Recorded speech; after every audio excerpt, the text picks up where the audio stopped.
What's going on, everybody? Welcome in to the Blazers Uprise postgame show. The Blazers fall to, I almost said tonight, this morning, today, early game that they end up losing on the road in New York. This concludes their 6-game road trip. They moved to 3-on-3 on their road trip. Not a terrible record considering the circumstances, but tonight's game did not go how we were hoping it would go. They end up losing to the Knicks after getting maybe their most impressive win of the season against the 76ers. That's just kind of due for the course with this team, where you just get high levels of inconsistency. We will break things down. This post-game show is probably going to be a little bit lighter than normal. Plan on only keeping it to around an hour or so. Normally we go 2, but having going live at 12:40 is just weird, man. So probably keep it a little bit shorter. But we will touch on everything that we saw today from this team against the New York Knicks. So, Eric, what are your thoughts from this game? I know you are dissatisfied with the way this game was coached. I'm sure it'll be interesting to compare this game to last game and kind of tie that together. But what were your thoughts on the way the team played, the way it was coached, and all of that? I feel like after 9 years now, this is Stotts' 9th season, it's just inexcusable to me to keep on having the same problems time and time again. And that just shows me that this team is not being prepared. They are not getting taught a game plan to go out and execute properly.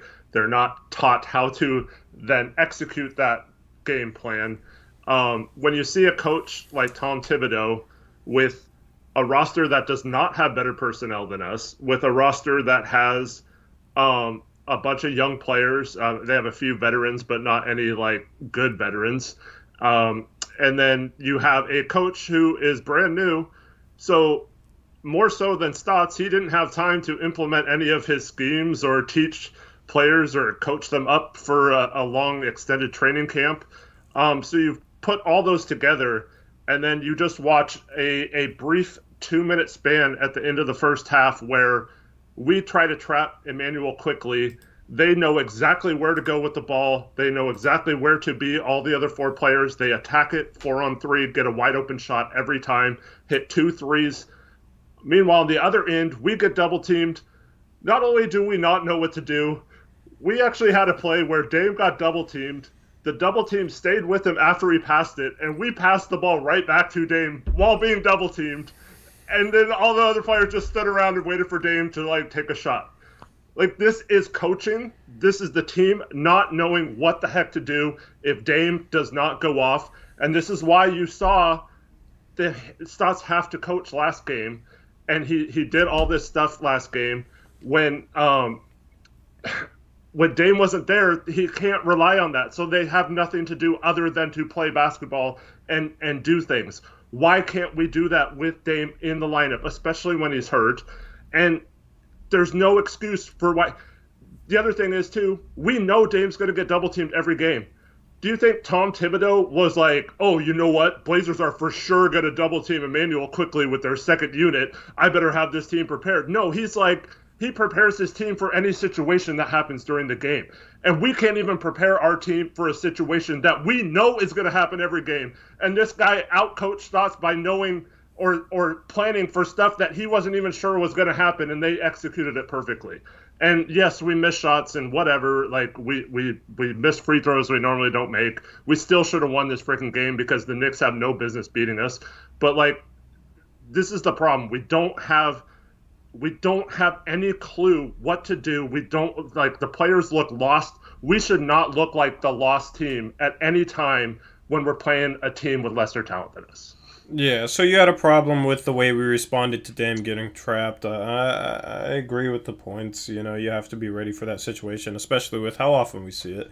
And you see other teams when we throw a trap at them, even if they don't see it regularly, because they don't have a Damian Lillard who teams will generally try and trap. Teams that don't see it regularly are generally prepared and they know how to attack it and they immediately respond well. Whereas we tend to struggle and tend to stagnate, so I agree with that problem.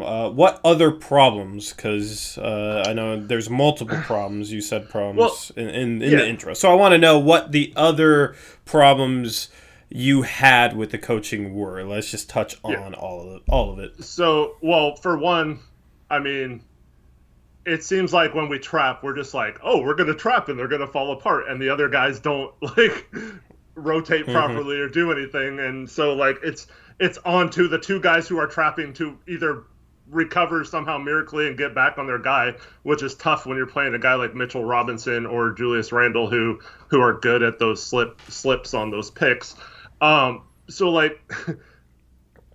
It's one thing to say oh, look at Stotts, he's trying something new, he's trapping, but the traps are never going to work if we're not doing the things properly with the rest of our defense. You have to have all five guys on the same page, and they have to know what to do when we trap or aggressively trap or soft trap or whatever trap we do. There's a reaction that the other three players have to make, and if they're not making that reaction, we could have the best two traps ever, but it's not going to work. And so I just feel like that on defense, it just was a problem. And then on top of that, you could make the excuse we're tired. It's the last game of a road trip. It's a morning game. All this stuff.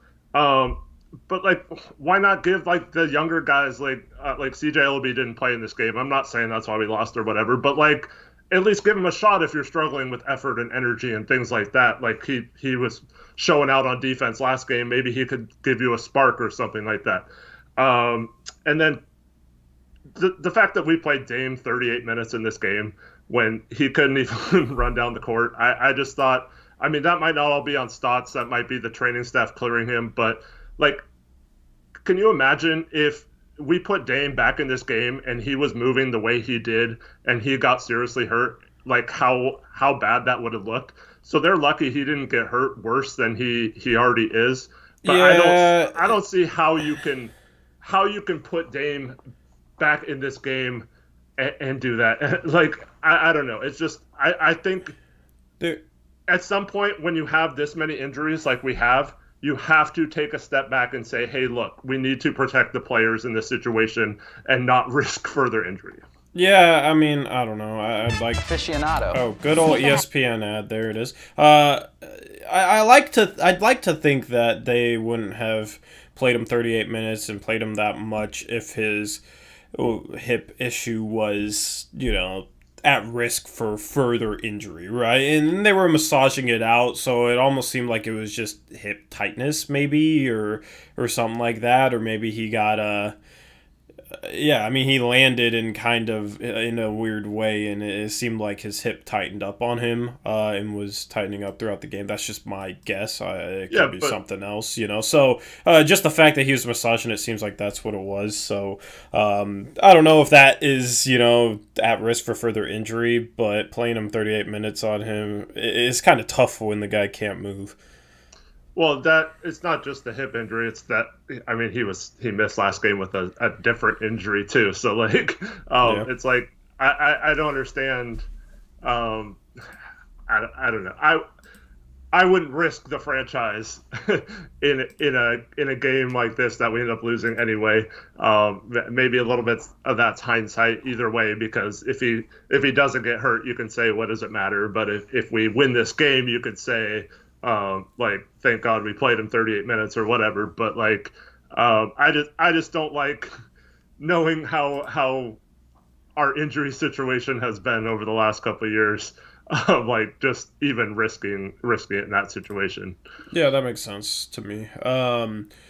So any other issues you had? Was there something on top of that? I thought we got once again when we got down and we had to make a comeback, we were pushing the tempo a little bit, got good shots. Like to see that earlier in the game, try to get some easier shots that way.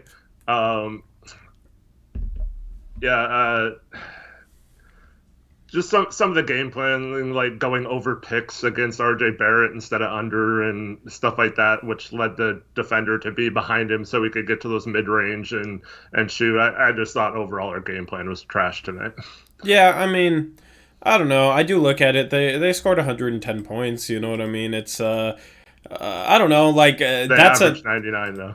yeah. I mean they averaged 99 points. No way. Yeah. No shot. They did it. They did like a couple weeks ago when we played them last. I don't know what it is now. I'll look it up. I'll have to look that up. They are currently averaging 103 points per game, while holding teams to 104. That's why they are currently sixth in the East at 11 and 13 now. You only got 5 teams above 500 there in the East, but yeah, I mean, yeah, still, 110. That's far below what the Blazers are holding teams to. I don't know. It just seemed like offensively there were issues in regards to the way this game was coached. But also it was stuff like missed lay-ins that should have been made, missed free throws. We were 8 for 16 from the free throw line. Dame missed, too. I'm not blaming, Dame specifically. Just collectively as a whole, we underachieved from the free throw line. This could have been, if this was a closer game down the stretch, final possessions might have gone a little bit differently. Maybe they wouldn't have hunted threes the past couple of minutes. I don't know. Like there was a lot of possessions offensively where it was like, man, I couldn't hope for a better shot or a better, result. Gary Trent Jr. wide open 3 down the stretch, right? All these missed free throws, missed lay-ins. Derrick Jones Jr. had a missed dunk. I mean, that possession got cleaned up by Cantor. Luckily, it was just there's a lot of possessions today where it was just like, my goodness, man, they are they're getting solid looks and they're not really converting. But that's why you have to. That's why you have to tighten up the things you can control, like how you respond to the trap and maybe, game plan a little better defensively so you're not trailing RJ Barrett on screens when you should just simply be going under. He's not a good 3-point shooter. He shot better from the 3-point line today. He was 2 for 2. Normally he doesn't shoot that well, but it was catch and shoot threes that he hit. He's not a guy that's really comfortable with pulling up off the screens off the dribble. So, little things like that, if they are coached better, give us a better chance to win. If we are making silly mistakes, mental mistakes, or missing open shots and whatnot. So those two things kind of go hand in hand. There's people that act like it's,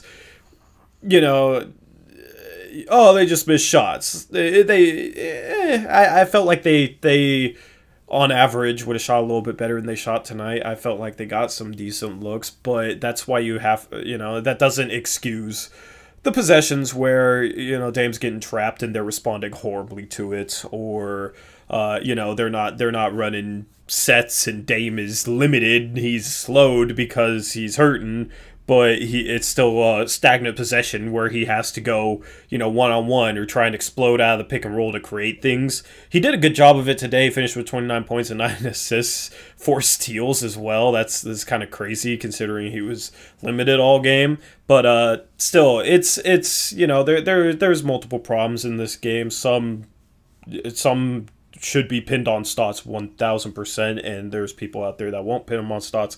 Some of it's just like, man, I don't know. I felt like this team, I don't know. Like, I'm not one to excuse lack of effort. Like, people should know that. But 6-game over road trip, 10 a.m. I don't know.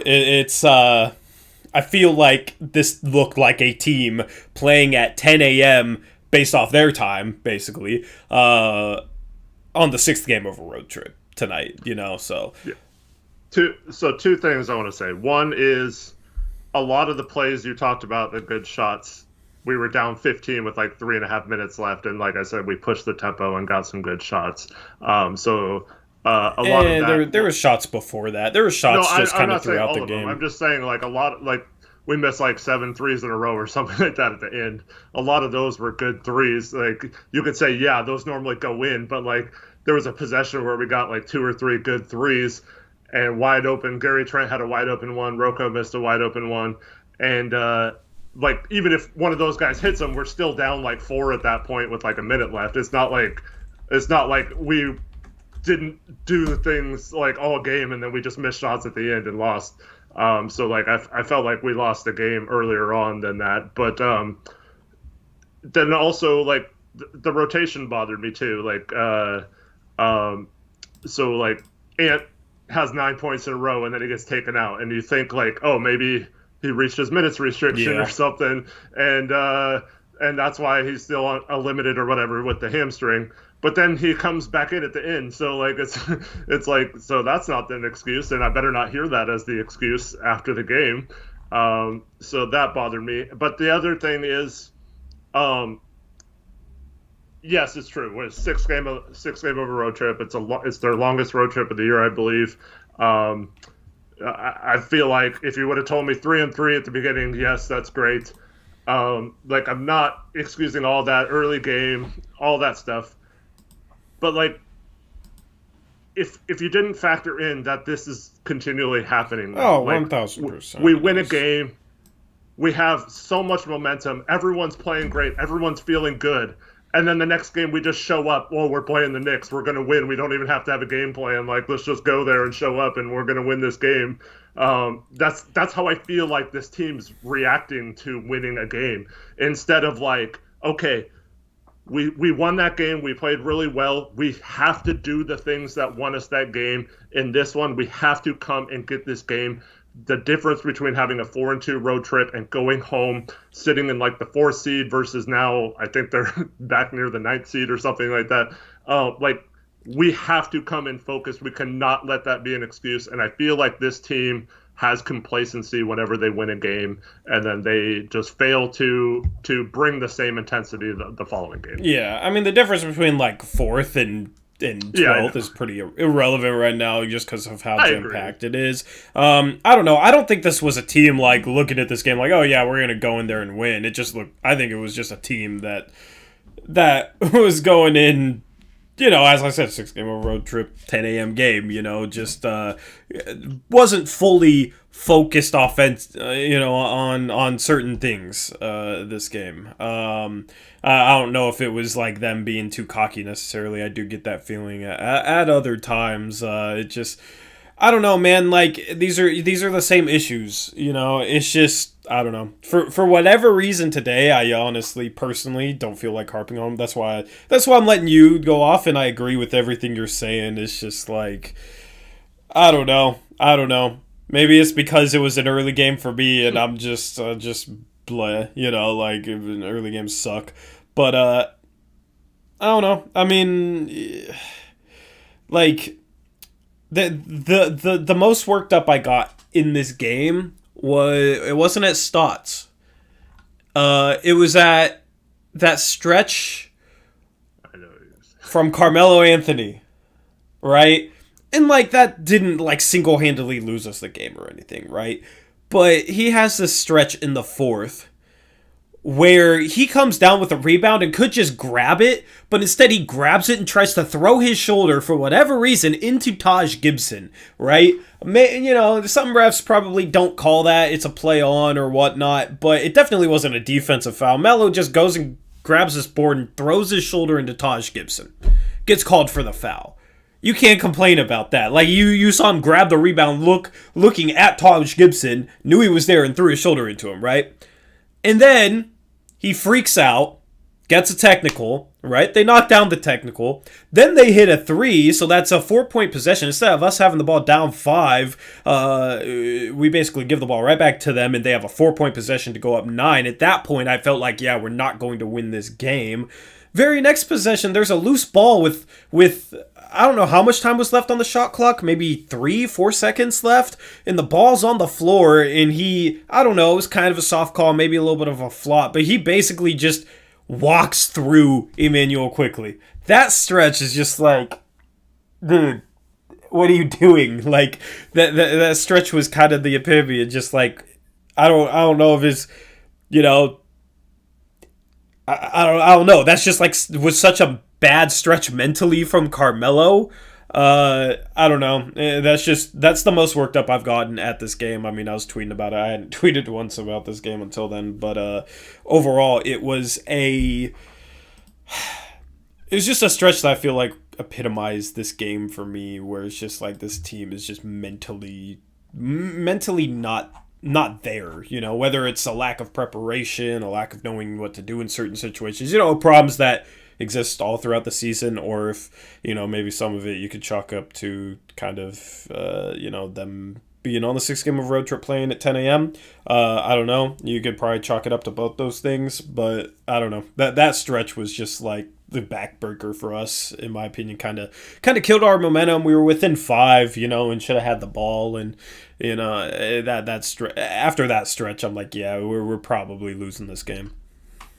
Yeah, Melo was really bad tonight. Unfortunately, we got good Melo the last 2 games, but he was due for a bad game, and yeah, I think he was 1 for 8, if I'm not mistaken, in this one. So just poor shooting on one end, and we all know that he doesn't bring a whole lot to the table on the defensive end. I felt like a couple times he auto-switched when he didn't need to as well, and got matched up on quickly, and that turned out to be bad as well. But yeah, I'm glad Stotts only played him 16 minutes. I just wish, like you were saying with the tired thing, I just wish like give some other guys a chance to maybe bring some energy or a spark to the team. Yeah, I don't know. Here's the thing, man. It's just he'll have a good game, and you'll get a couple Melo stands coming out of the woodwork saying, "See, you're just a hater. You're wrong. He can still carry this team." Blah blah blah. That type of stuff.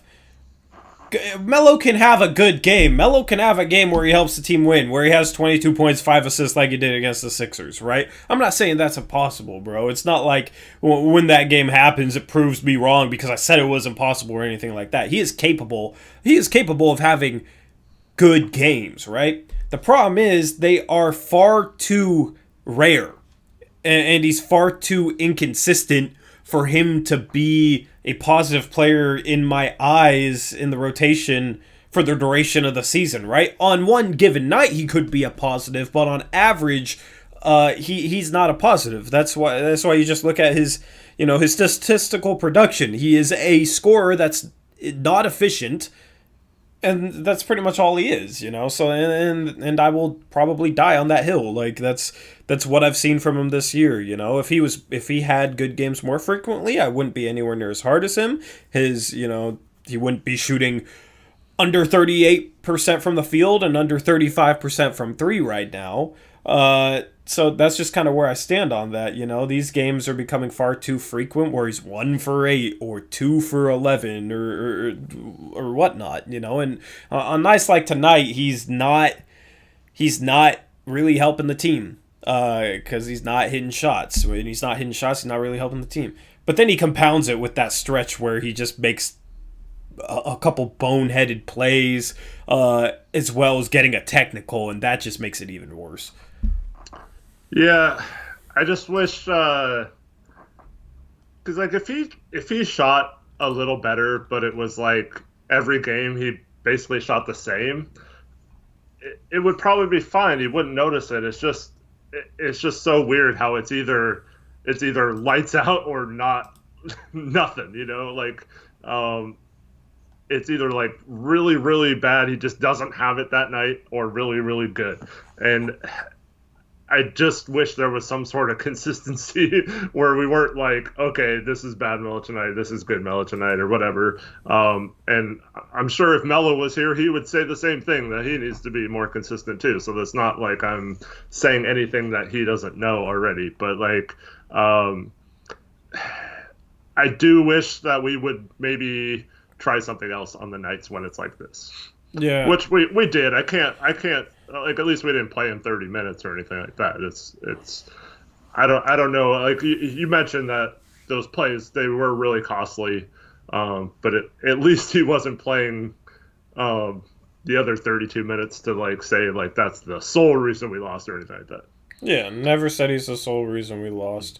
But you'll have people like Blockboy that'll get all in his feelings and freak out at that, the fact that Melo is 1 for 8 and we actually say that, we should just lie at this point for him. For his own sake. Yeah, I mean, honestly, I hope past the deadline we have somebody different in that role. Maybe it's Nasir Little, whatnot. I'm still high in Nasir Little. I still think he's better for this team. And that is my opinion, and it likely won't change unless he starts to play better more consistently. It's just 2 games, and no excuses for him, man. If he can't shoot well off the bench because he can't function off the bench, then he should just be out of the league because he's not a starting caliber player anymore, right? Hypothetically, he could be a good bench scorer, stretch 4, whatnot, that can get hot and you can give the ball to, and hopefully he can play efficiently enough. The problem is he's not efficient, and the problem is when he's not efficient, you have all these people making the excuse that, oh, he can't, it's just coming off the bench. It's really, really hard, man. Well, that's the best role he can fill. He's not a starter anymore. That's just reality. So, I mean, you guys know my opinions on it. I'm not going to harp too much more on it. Shout out to Cody Murray, $2 donation. He says, what do you think of Brett Brown as the new coach? I am not a Brett Brown fan. And shout out PS3 Nintendo for $2 donation. Didn't have a message, but I appreciate it. Nintendo and Cody Murray. Yeah, so what I'd be looking for in a new coach is someone who has not gotten fired for being stubborn and not having good game plans, not having adaptability to things that are happening on the court and stuff like that. And Brett Brown's another one of those guys who got killed for it was like his way or the highway in Philadelphia, and he was like Stotts, probably good to have a stable coach while that team grew up. But once they got to a point where they should be winning playoff series, you can't have a coach like that fails to make proper adjustments in a playoff series or adapts to what's happening on the court versus just being so stubborn to not not ever believe that his system won't work. And so that's why I would go after someone a little fresher or newer than a guy who had been a longtime coach in the NBA. I love how Laker Nation 24 is saying I'm talking too much. Oh my goodness, bro. Get out of here. You're banned. Take that toxic. I looked up your stats. Crap out of here, man. I'm not here for that. Yeah. So anyway, Eric, what else do you want to touch on? I guess I'm talking too much. No, I'm fine. I've talked a lot. He must have missed the first part of the show where you turned it over to me to go off. Yeah. Shaggy Squid, $5 donation, says Melo bench excuse is funny. His role doesn't change. He takes the exact same contested shots and plays the same bad defense when he starts. Yeah, so the only thing I'll say to that is there is a little bit of dynamic coming off the bench. But I don't know. Like you said, Melo gets the same type of shot, so it's not like he's running differently. It's just maybe in the starting lineup he sees a little bit less defensive attention, but like other than that, I don't see a huge difference. There is a mental aspect to it. I'm not trying to deny that part of it. There is a mental aspect to it. It's just, if he can't adapt to the mental aspect of coming off the bench, then it's I don't know. It's going to be tough for him to fit in anywhere because he's not. I don't know. He's 36, almost 37 years old, so it's not like a young team is going to want to take away minutes from young players to play him.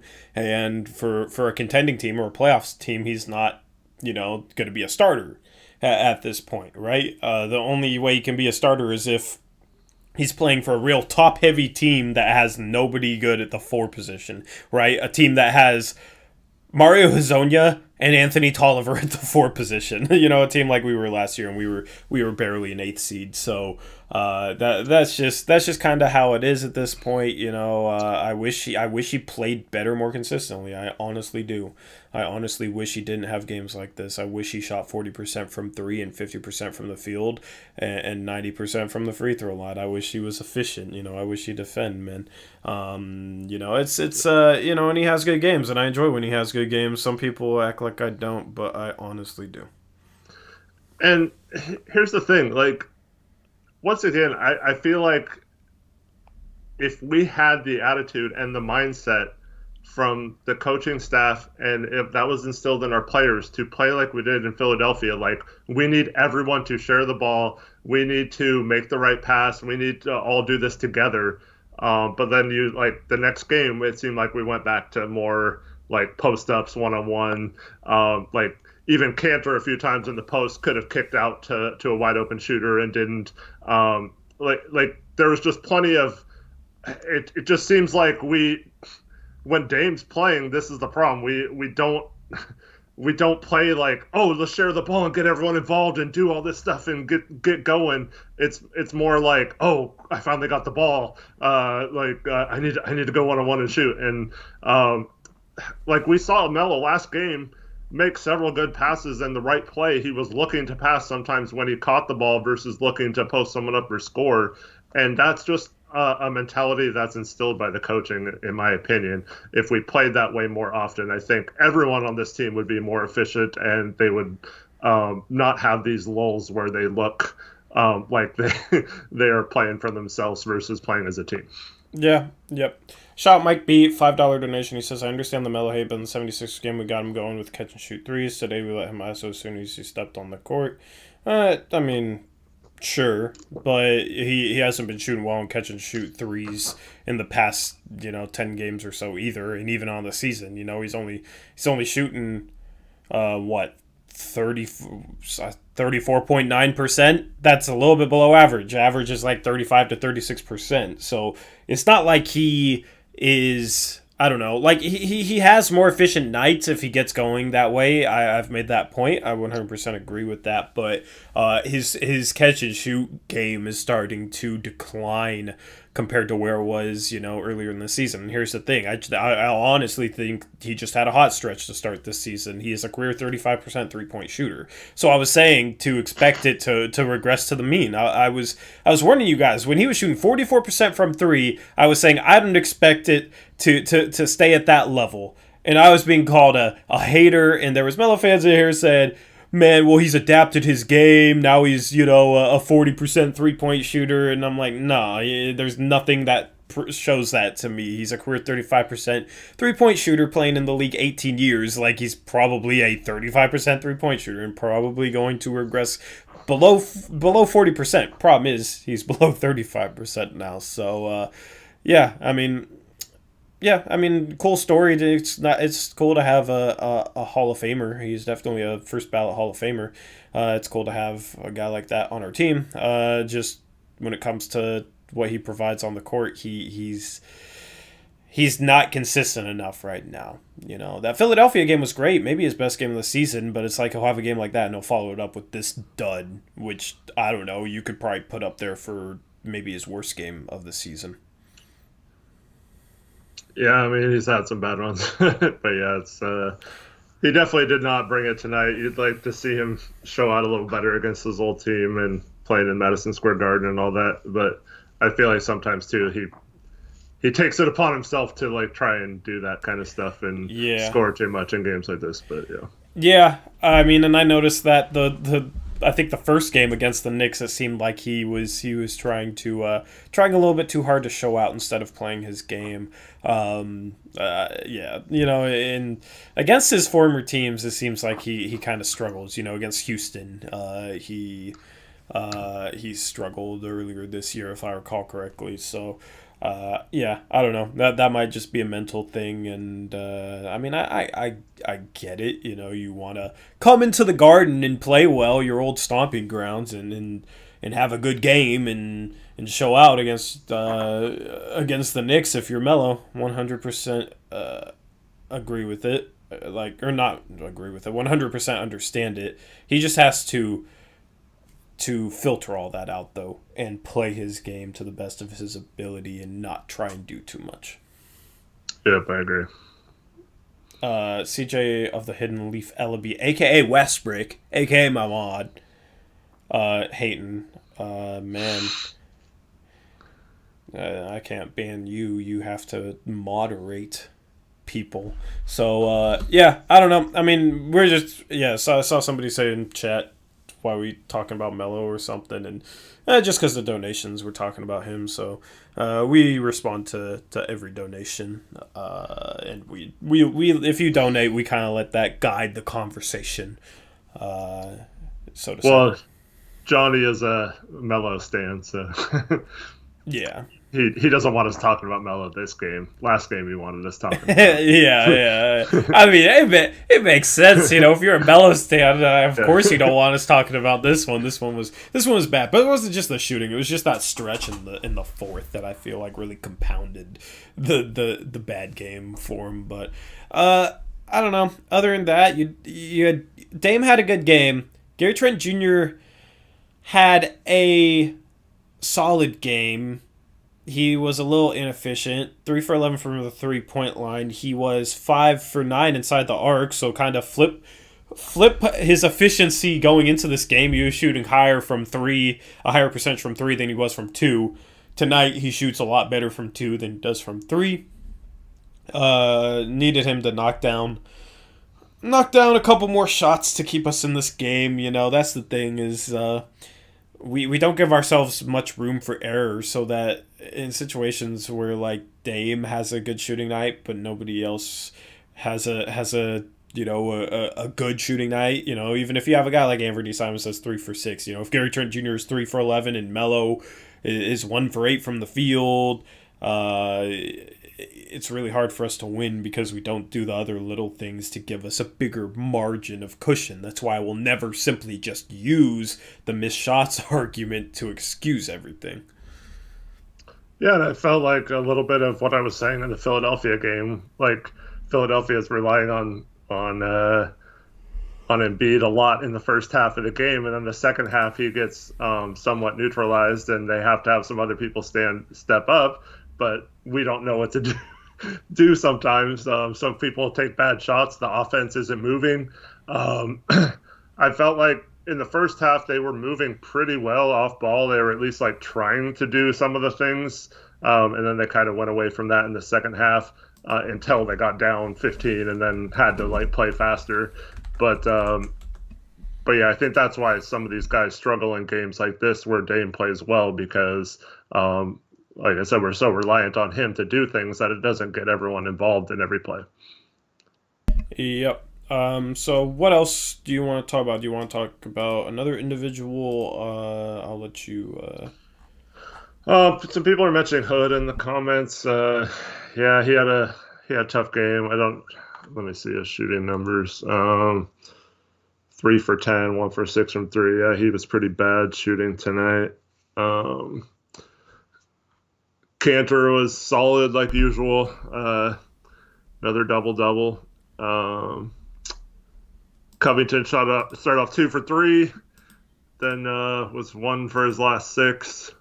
Yeah, including a bad miss of an absolute brick. So, yeah. I thought Simons played well in this game. I thought I don't know. Like I said, I don't know if he's still limited or whatever, but interesting decision to bring Jones off the bench. That was one thing I wanted to mention too. So I watched Jones the whole first half.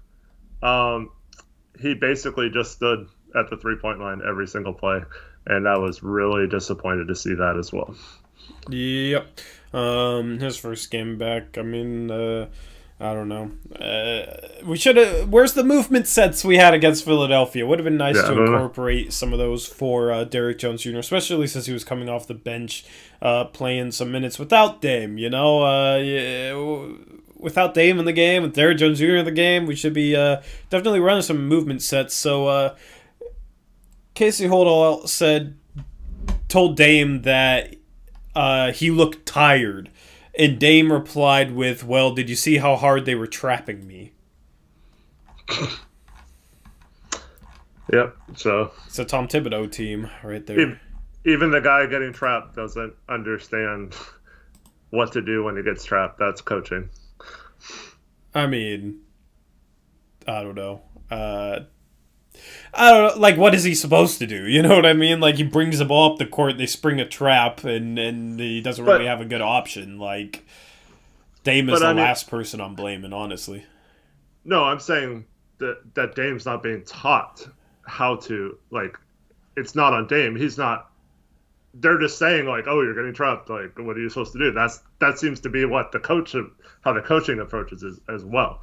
Whereas if you were the star player on a team and you were getting double teamed like the way Dame gets in these games, I would be so happy that my other 4 teammates were getting such easy looks, because I would just absolutely abuse that. And I'm not saying like at an NBA level, but like, you know, like we should welcome that. Like you saw New York light up when we sent the hard double teams. They knew exactly where to go with it, and they were getting wide open threes. Like, I will say this about that: we should have, if we defended better on the backside, I'm not sure they would have scored on those possessions. The one possession where we scrambled well behind the trap, it ended with an Obi Toppin off of the top of the backboard corner 3, right? That possession we actually closed out on Alec Burks, ran him off the 3-point line, and he kicked it out to Obi Toppin, and we contested his jumper, right? We scrambled well and rotated properly on the backside on that possession, and it was a great defensive possession because we executed the trap properly, right? The 2 times we tried to trap before then, we let him get it out of the trap to either straight to Alec. I think one possession it was straight to Alec Burks, who was wide open for 3, and we didn't rotate out in time, didn't know that we were supposed to rotate out or something, because it was like we didn't even recognize that, oh yeah, we have to close out on him, which is just ridiculous. That speaks to the executional mistakes that we've been talking about. And then the one possession they let Taj Gibson get the ball and dribble all the way to 5 feet, and then we finally collapse, and he kicks out to Alec Burks, and the problem is both defenders on that side of the floor collapsed instead of one. If one collapses and one stays out there, they can guard the first pass and run Alec Burks off the 3-point line or make him pass to the corner, giving the second guy who helped time to run out to the corner and contest that. So it's just honestly, the problem with the trap was just executional mistakes behind it. You have to have solid defense behind the trap. People just see the trap and they just focus on the trap, but there's a lot that goes on behind that makes it so that you don't give up, open shots because you're sending 2 at the ball. So we struggled with that. The Knicks do a much better job with that. People really need to compare and contrast when we trap to when other teams trap, and maybe they'll be able to see the difference on the backside. And see, here's my problem. I'd love to. I don't know if Stotts said this game, but we've seen in the past the same thing happen that you just described. And instead of Stotts saying, we just really didn't do a good job after the trap of doing it, he's just like, oh, traps don't work. They gave up an open 3, And that's the way we're coached, to believe that that's the reason, not that we're not executing it properly. And that is inexcusable. It's horrific coaching. It should not be allowed by an NBA coach to be this bad at coaching defense and to not do anything about it. And the problem is, we just throw out these traps this game. Like, are we working on these things in practice? Are we doing these things throughout the entire? This is something that, with the limited time in training camp, we should have been doing from the very first minute of the very first practice, is working on these defensive things, because that was our biggest weakness heading into the season. Instead, we got like, oh, thank God we got 2 games canceled so we get a couple of practices and we can implement some defense finally. Like, what the hell? Like they need to be, this should have been implemented years ago, not just like throughout this season and like after a game. And it's why, like, when we do finally realize that dropping against Steph Curry in the Western Conference Finals doesn't work, it's the reason why we don't play good defense still, even though we're doing different things and maybe the proper things we should do on Steph Curry. It's because we haven't played it all year, and then they don't know what to do, and they've not taught properly how to execute it, and then it just falls apart on the back end. And if one person messes it up, it ruins everything. So like, we need to be focusing on this stuff in practice, and I don't have any faith in this coaching staff that they're even addressing these issues, let alone teaching it properly. Yep, I agree. So I don't know. I mean, this Belgian Blazer sums it up perfectly. Stotts, trapping doesn't work. Dame, I got trapped. What can we do? That seems to be the mindset of the team. Yeah, it's like, slow down. and even you look at, the team is injured. What can we do? Oh, look, the team beat Philadelphia without Dame, CJ, and Nurk. Great job, Stotts. You did such a great job helping the team win this game. Next game, hey, they're injured. What do you expect Stotts to do? It's like, we're playing the Knicks. We don't have CJ. What are we supposed to do? it's just, it's so like blatantly obvious to me that like there's I don't know like. How do you have both those opinions? Like, Stotts did a great job. He really helped us win against the 76ers when we're extremely shorthanded. But then you also say there's nothing he can do to help us win when we're shorthanded. Like, there's a contradiction. There's a contradiction with that. And there is a contradiction with Stotts saying trapping doesn't work and Dame saying I got trapped, man, and it worked against me. Like, or running a drop scheme and Dame saying he loves playing against drop scheme. Yep. And we run it more than anything. Yeah. Contradictions are funny to me. So Dave Lee is a Knicks fan, and what's up, man? Thank you for being respectful in a Blazers chat. I really appreciate it. But he says that Tibbs actually says you can't control whether shots are falling or not, but you can always control your effort and stuff like that on defense. So, and that's another thing. Like, you can come in with a game plan. If you execute it poorly or whatever, you could say, okay, we had this great game plan. It just didn't work out this game because they hit shots. But we're not even like executing well enough or even average enough to even see if that's going to work or not. It's just leading to open shots. And yeah, but I wish our coach had that mindset versus most press conference being like, we just missed a bunch of threes, or they just hit a bunch of shots that they normally don't hit. That point that Tibbs made, I made that exact point on the last post-game show. Yep. I was speaking to anybody that's in high school, or young basketball players, talking about focus more on defense because you can control that game in, game out, and you don't have to worry about whether or not your defense will be there or not because it's consistent and you can control it, right? Whereas if you're bank on being a shooter, if you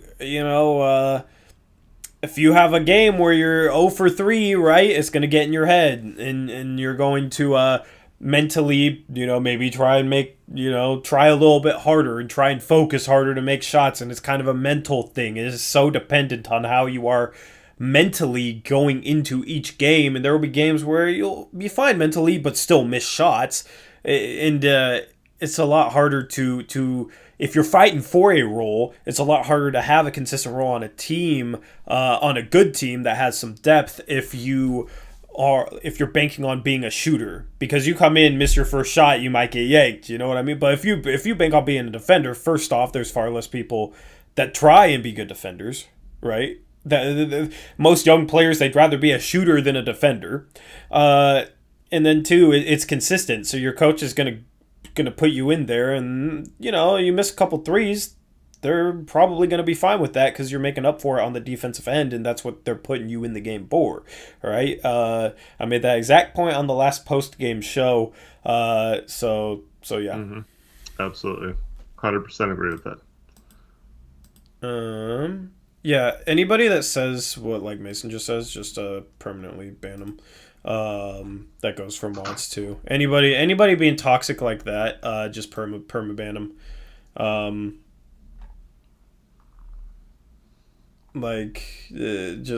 not here for the toxicity today. We'll be extra strict today. AM, that goes to you too, bro.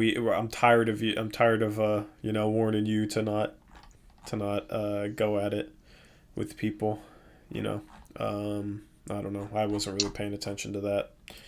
Jackson Reese was in here earlier. I don't know if he still is or not.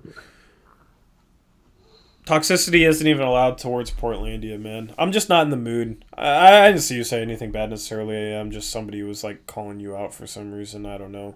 Just not playing around. Just not playing around with that today. Shigale Breezy says, "Can we all agree that we totally regressed from last game? We completely diverted from everything we did to pull out a great team. SMH. I mean, this is just this inconsistent team, not only with their performance level, but also their style of play." Yep.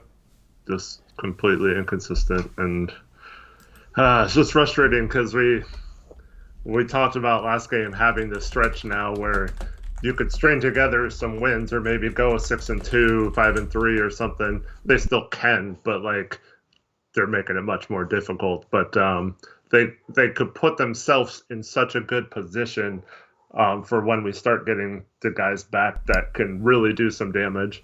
And then so it's just frustrating to lose to teams that were still better than even with the injuries. Yep.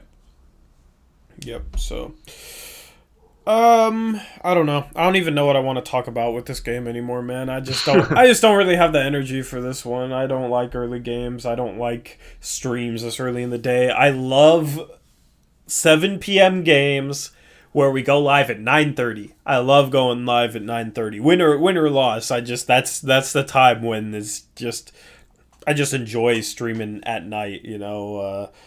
It's a little better, so that's why we're kind of cutting this one short. But I don't know.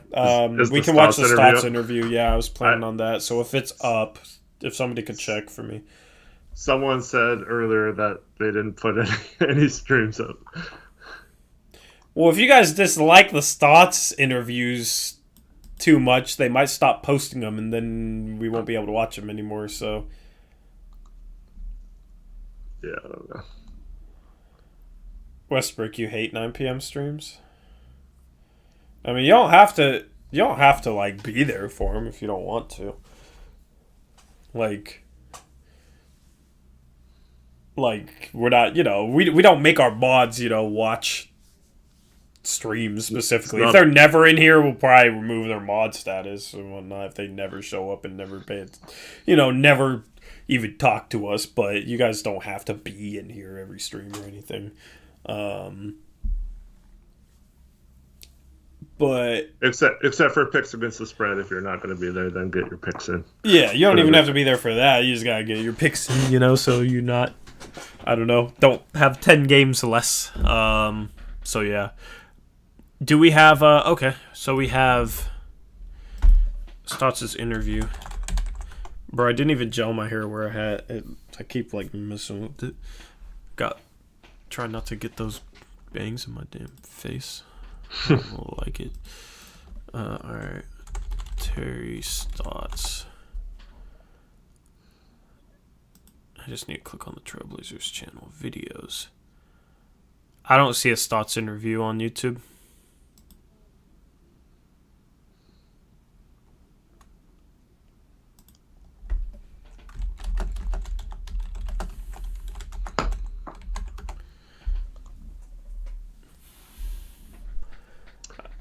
Dwight James before sometime like the third quarter was making comments like he was going to ask some really good questions. Yeah, I'm curious, man. I wanna. Oh, well, that's why I was asking if it was live yet, and I thought somebody said it was live. Oh man. Does Amara control the YouTube as well? I am not sure. I'm not sure. But we've seen them be kind of petty with like a couple of post-game shows. They haven't either posted it or it's been like just a brief clip of the 10 minutes or whatever. Yeah. I mean, let's look at the Stotts. I want to see the like to dislike ratio on 78 likes to 11 dislikes on the last game, right? But let's go to a week ago. I don't even remember this game. Let's look at it. 26-12. I guess it's not that bad. 26-17. There was one where it was like 10-100.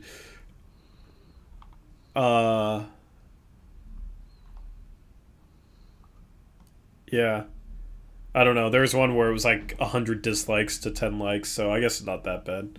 So you guys can go dislike it if you want. I still know. I don't know. Like if I'm a YouTube channel and I'm uploading something that's getting mostly dislikes, I'm gonna stop uploading it. Yeah.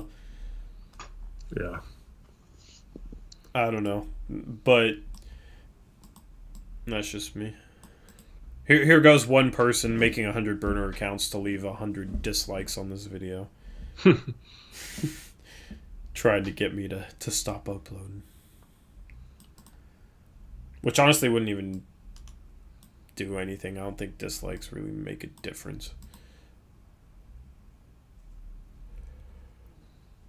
Was it 60-300? Yeah, but that's the same. Yeah, so I don't know. We can wait around for this interview. I don't know if they're going to post it. Normally they post it by now. Yeah, I'm not sure. They probably were all getting out of town too. Yeah, I just wanted to get on the plane. Because yeah, they could be back by like 6. I don't know. It is a cross country flight, but that's the nice thing for them with that early game. And we also don't stream, so we don't stream tonight, because this is early game, and then we don't stream the next night, and then we don't stream the next night. We got 2 days off. 2 days off. They play on the 9th. So they do have a couple days off. That's good for Dame. Hopefully he can get himself right. They play Orlando on the 9th. Let me look at their upcoming schedule. I'm not going to go through it as much as I did last game. We do have our normal stream on Monday, though, right? Yeah, of course. They play 7 p.m. They have a 3-game homestand. All games at 7 p.m. on the 9th, 11th, and 12th. That's against Orlando, Philadelphia, and Cleveland. So 3 Eastern Conference teams. That Philadelphia game's on TNT. I am excited. You look at this upcoming schedule. Over the next little less than a month, you have 3 ESPN games and 2 TNT games. I am so excited for nationally televised games because, no offense, but I am not really enjoying the commentary from the Blazers broadcast. I mean, I'm cool with Third Man, but I don't know. I don't really enjoy him. It's nothing personal, and he's just inexperienced. But he just sounds like a company man. You know what I mean? Like, how many times do we need to hear that CJ is out? I swear I heard that at least 5 times in the game tonight. It's almost like they forget that we already know that CJ's been out, and they forget that they've told us 100 times that CJ's out. But every game, it's especially at the end, the Blazers lose, very shorthanded. CJ McCollum missed tonight's game, after it's already been said ad nauseum, and it's just like, I'm tired of it, man. I want to watch a TNT broadcast or an ESPN broadcast. So we got Philadelphia on the 11th on TNT, Dallas on the 14th on ESPN, Denver on the 23rd on TNT, and then the 26th and the 3rd we play Los Angeles and Golden State on ESPN. But what are your thoughts about the commentary? How are you feeling about it? I'm like you. I was hoping there was another option during this game. I'm just sick of the excuses, and they wait till it's like apparent we're gonna lose, and then it's always like, oh, Blazers were shorthanded and tired, and it's a 6 game of a road trip, and yeah, all that stuff might apply, but it's just like, I'm just, I don't know. I like homerism. I love when the players are getting in, or the announcers are getting into the game, and at the same time, I like a little bit of disappointment, and maybe not to the level of Brian Wheeler, but you could tune into a. Mike Barrett had a good level of that. Yeah, Barrett was good. But but like you could tune into a radio broadcast and listen for like a minute and just hear the tone in Brian Wheeler's voice, and it felt like he was just as disappointed as like us fans, like when we lost, and like poor guy felt like he was going to have a heart attack some of those games. But yeah, I got really disappointed the other day.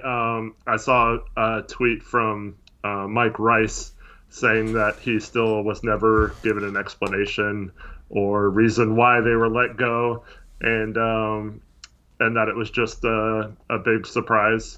And it's disappointing to hear that. I still think that was wrong, the way our franchise treated those guys. And yeah, I don't know. Part of me hasn't given, I guess, Calabro Hurd and now Kent an opportunity to like them, because like I'm still kind of bitter about the way we treated Barrett and Rice. But I don't know. Kent's just tough to listen to. He's such a nice guy, but it's like just like everything's just so like positive or excuse worthy, and I like a little more either up and down a little bit, just not up all the time, or a little bit more like I don't know, like more critical thinking, I guess. Yeah, it happened so long ago that I'm not bitter about it anymore. About the Mike thing. Well, I miss. Real quick, for me, like obviously I'm a lot older, so like I was around when Barrett and Rice started as commentators, so like it's a little more personal for me, I guess. Yeah, I guess. I don't know. How long ago did that happen? 4 years ago? Yeah, 4 or 5 years ago now. Yeah. The Stotts postgame's up. Okay. Yeah, let me copy that link. I miss Calabro at this point, man. People underrated Calabro, man. Because here's the thing: you either have to have a guy that sounds emotionally invested, or somebody that's like a really high quality commentator. You know, so like a Mark Davis for the Kings, right? A high quality commentator. You cannot have a guy that doesn't sound like he's emotionally invested, which that's the thing with Kent. He just doesn't sound like he's emotionally invested. You know what I mean? Like, he got excited when Dame hit that buzzer beater, but like throughout the course of the game, man, it's just he sounds so just like he just doesn't sound emotionally invested. And that's the thing that Mike Barrett did so well. Like, he wasn't quite as drastic as Brian Wheeler, but you could tell he was upset when the other team went on a little bit of a run, you know? You could tell he wasn't happy about it, and you could hear it in his voice. The problem is with Kent is just like, not only he's underexperienced, so he's not a quality commentator yet, but then he doesn't sound emotionally invested whatsoever. And then on top of that, like, the talking points from him sound like they're just fed to him from the organization, and they're just corporate talking points. So that has just made me just really dislike the play-by-play. I'm fine with Hurd. It's just, I don't know. Like, you put Hurd with Mike Barrett, and I think that's a good, you know, obviously Mike and Mike had chemistry that can't be touched, but like Lamar Hurd with Mike Barrett would be good, I think. The Jordan Kent thing is just, it's bugging me. Yeah. See, the thing about Barrett, I mean, he sugarcoated a lot of crap too, and every offseason it was like, oh, this player is going to be the best player ever as like our 12th man or whatever. But like, when you watch games with those guys, it felt like you were just watching it with like your friends or like a couple of fellow Blazer fans, whereas these yeah, especially Ken, it just seems like he's just trying to make people think everything that happens is okay or whatever, and I don't really care for that style. Calabro, to Westbrook's point, I felt like he was like kind of an outsider doing Blazer games, like it was more like a national thing, so that's why I didn't really care for him much. But okay. Click the but wrong like thing. when we had that playoff run to the Western Conference Finals, I felt like he kind of became a Blazer during that, and from that point on, I was a little less critical of him. I thought he did a good job in that playoff run, but before that, it definitely felt like putting someone who wasn't a Blazer fan into a Blazer broadcast, and it was just such a startling contrast from the previous guys who were Blazer guys. Or I know Rice wasn't initially, but he had been with the organization so long that he had got to that point. But he was a quality commentator, though. A great voice and just a quality commentator. So that's the thing. You have to be at least one or the other. I don't get either of those from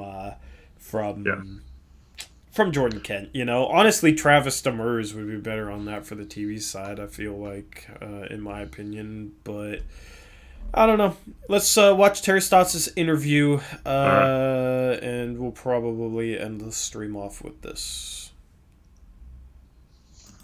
Hey, Coach. I know you said yesterday that there's not one stat that when you look at the metrics of the Knicks defense that really stands out that kind of tells you why they're such a good defensive team.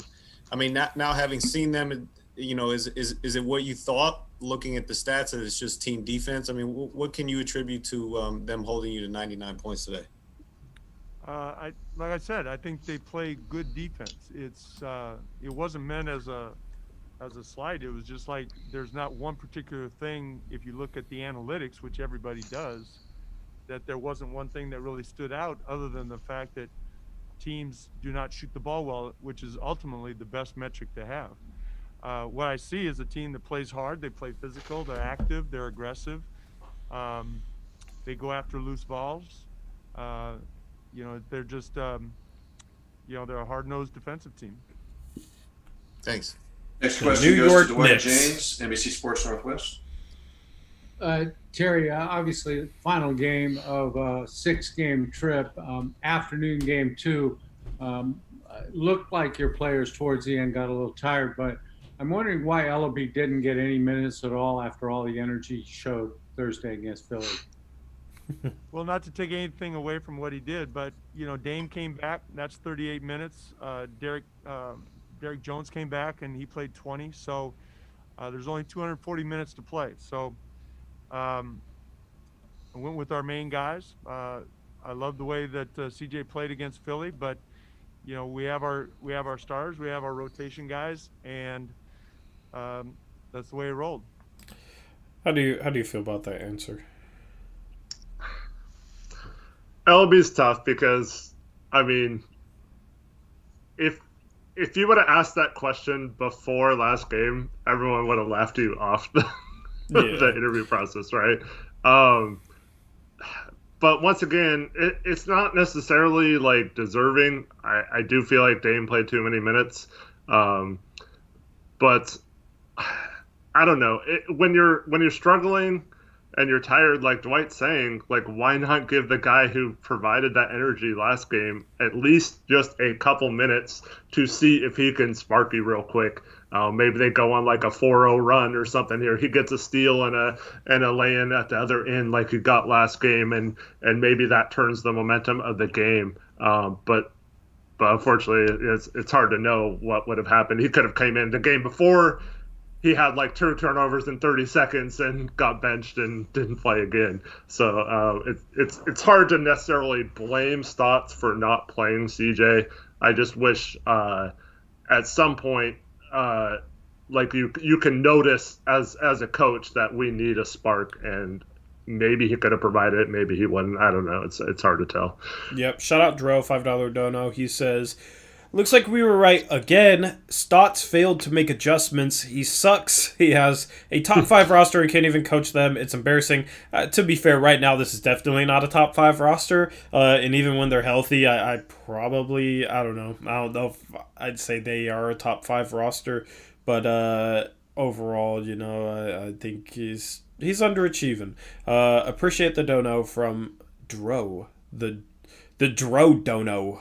Yeah, so I don't know. He answered that about as well as possible. I mean, it's if you're talking about a guy, not get the chance at a couple minutes, like that's just not a big deal to me. And I don't know. He answered that pretty well. He does, he answered it without throwing CJ under the bus and appreciating what he did last game while also explaining why he didn't play him. So. The only thing I don't like is Dame played 38 minutes. I don't know if it happens, but I'd like to see a follow up. Dame was obviously hobbling. Why did you play him or have to play him 38 minutes then? Yeah, definitely. Well, you have said it's a meritocracy, so to speak, and he did play well. That's why I asked. Yeah, and I think those guys that played tonight, like Anthony Simons and Derrick Jones and Rodney Hood and Gary Trent Jr. and Damian Lillard, I think those guys in a meritocracy, I think there was some merit there. And I'm sorry? Sorry, Dwight, I muted you. Chris DeSaltis, Sport DNA. Next. Shut up, Dwight. Dwight just got cut off, man. Dwight's just trying to have a conversation. That's funny. Sorry, Dwight, I muted you. Chris DeSaltis, Sport DNA, next. Who? Hello, Coach. I would like to ask you, what was the most crucial number for tonight's game? The 50 points in the paint from the Knicks or the 18 points of your team from the bench? What is that question? Why are we comparing those two? That's just a random... Our points off the bench versus their points in the paint. Interesting. I don't know. The 18 points of your team from the bench?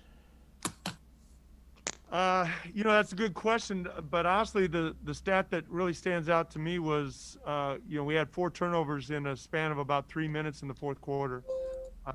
We've been a low turnover team. We only had two turnovers right at the start of the game. We only had 1 the rest of the first half. So the 6 turnovers that we had in the fourth quarter, to me was the biggest stat that stood out. Thank you very much. Jamie Hudson, NBC Sports Northwest. When we're already losing. Yeah. With Dame playing through the pain, we could see that. We know he does that. It takes a lot for him to come out of the game, but you guys asked a question. What's more important, their points or your bench points? And he's like, oh, well, 3 turnovers in the fourth when we were already losing is what is most important. Oh, what did I just hear, man? My goodness. Yeah. Let's just move on. it takes a lot for him to come out of the pain. Jamie Hudson, NBC Sports Northwest. Coach, with Dame playing through the pain, we could see that. We know he does that. It takes a lot for him to come out of the game, but what was it like to see him play through something like that once again? And then also, did you guys have conversations about where his pain level was? He got, I think he was dealing with something that happened during the game that was unrelated to the reason he sat out against Philly. I think physically he seemed to be okay. Other than that. Huh?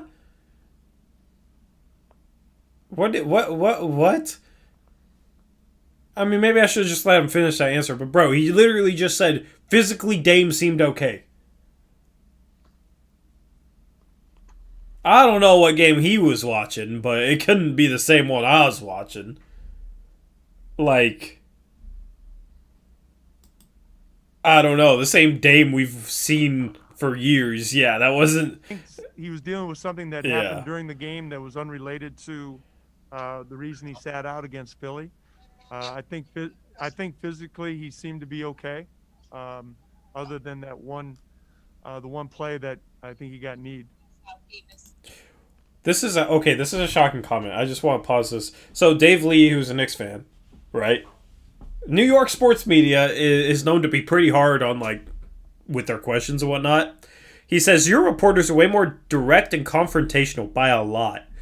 This is something that's really new, okay? In the past, our reporters have asked the softest, most cookie-cutterish questions, like, probably of any sports media market. Like, the questions were just softballs. Like, in a loss, it was, Well, Melo played good tonight. What'd you think? And oh, well, you guys were on a 6-game road trip. I'm sure that's pretty hard. Like it was stuff like that. So it's kind of crazy that a Knicks fan is saying our reporters are more direct and confrontational, because they have been lately. They've been asking a lot harder questions. It's just crazy to have that confirmed from a Knicks fan. Knicks fans haven't really had a lot to be critical of. They've been so bad. Yeah, unfortunately. It's more the team than the coaching. Yeah. And now you got Tibbs, and they're scared to say mean things to Tibbs. Tibbs is a scary guy. Next question goes to Casey Holdall, Trailblazers.com. Terry, now that it's over, how would you kind of recap this 6-game trip? Well, if you can be a 500 team on the road, that's always good. It reminds. Terry, guess what? There's no difference between road and home this year, so you can throw that whole rule out the window. There's no fans, right? And I'm sure, traveling and whatnot, but if you look at the home versus road records of NBA teams, they're identical. There is really no home court advantage this year.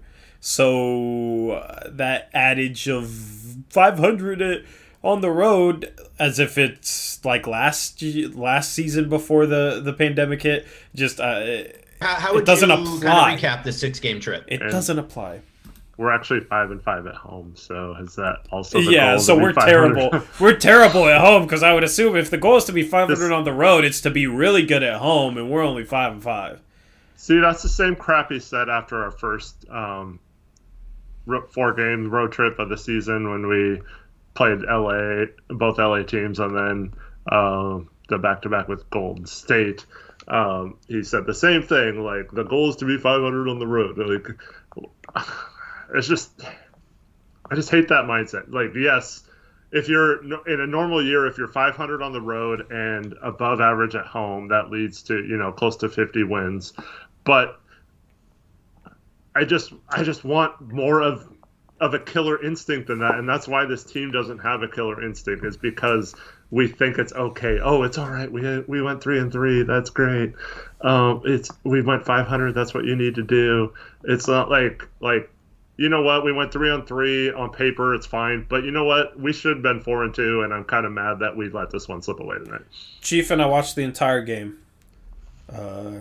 Yeah, but and here's the thing: 500 on this road trip with the injuries we have is like, that's good, right? But he was using that rule before we were injured on road trips where we were facing, I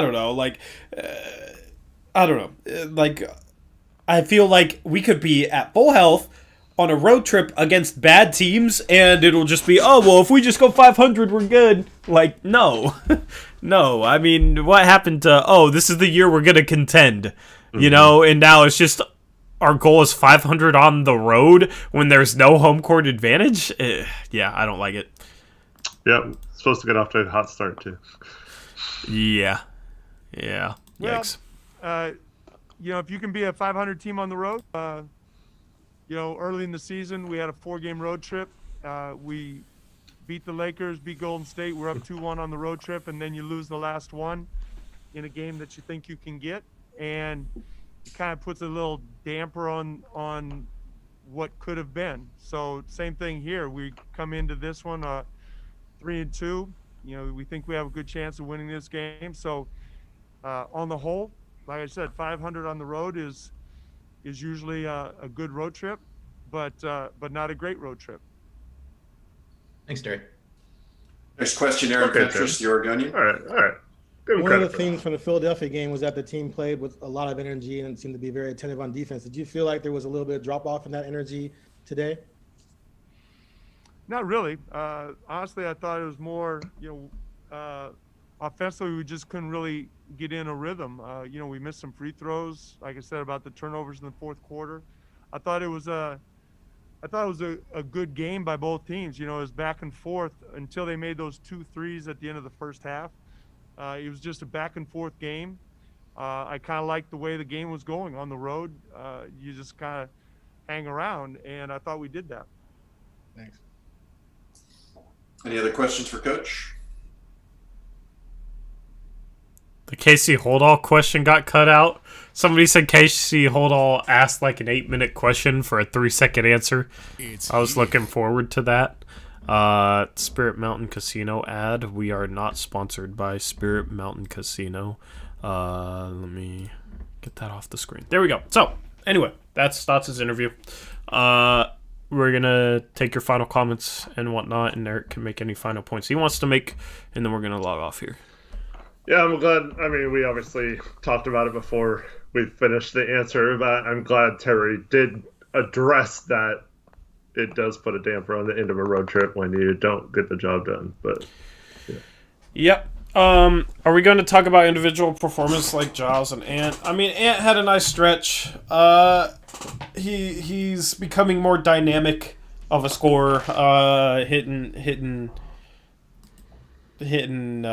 shots off the dribble and making. He's developing his bag, so to say.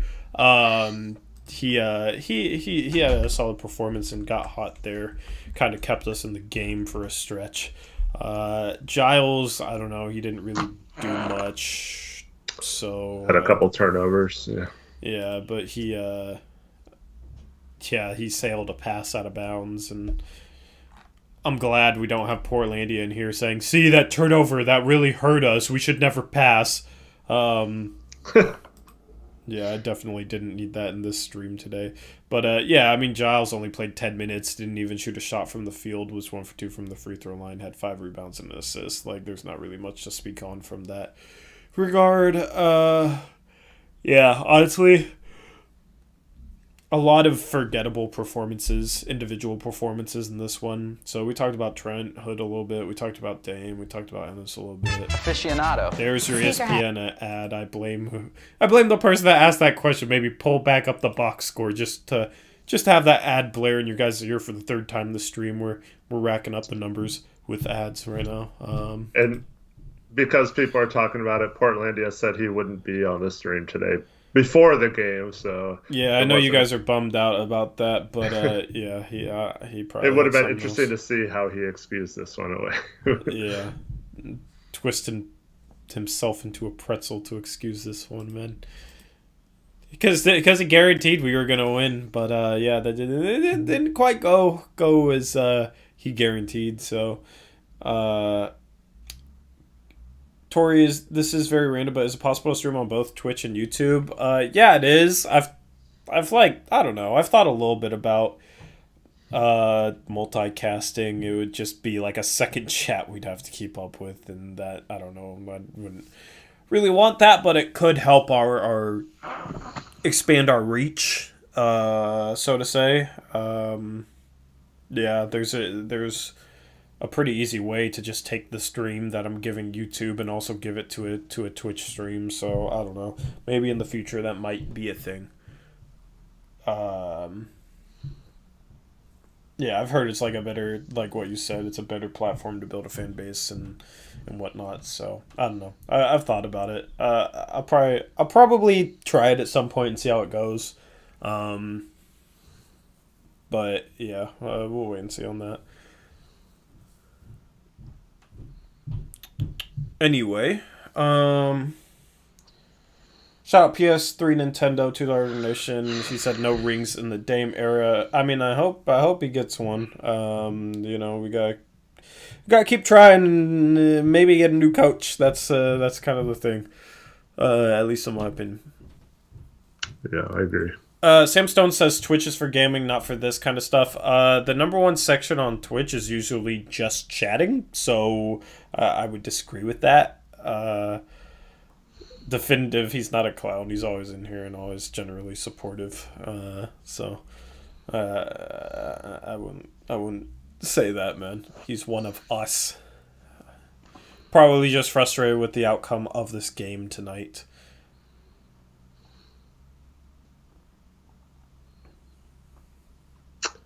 Yep. I love how Chiefin was calling you out. He shows up to the stream late, like he just woke up too, like he probably didn't watch the game. I know, man. Like, come on, bro. Come on, man. Why you gotta be so feisty, Chiefin?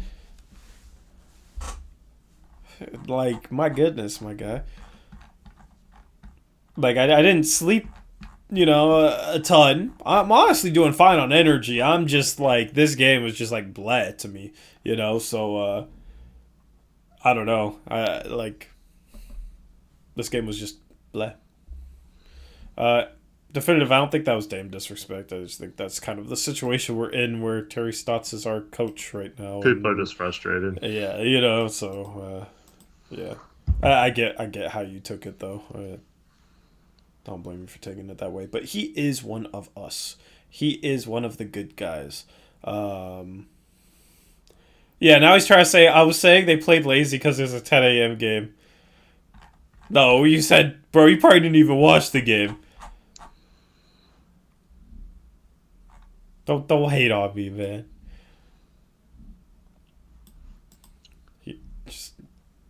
Yeah.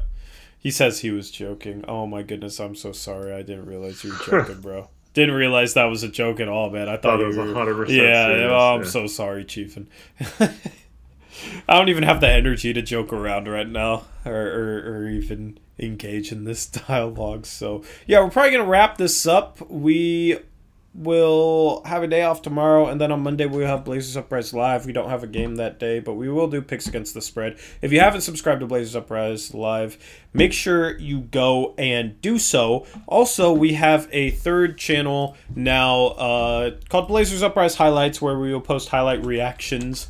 And I posted one for the Sixers game.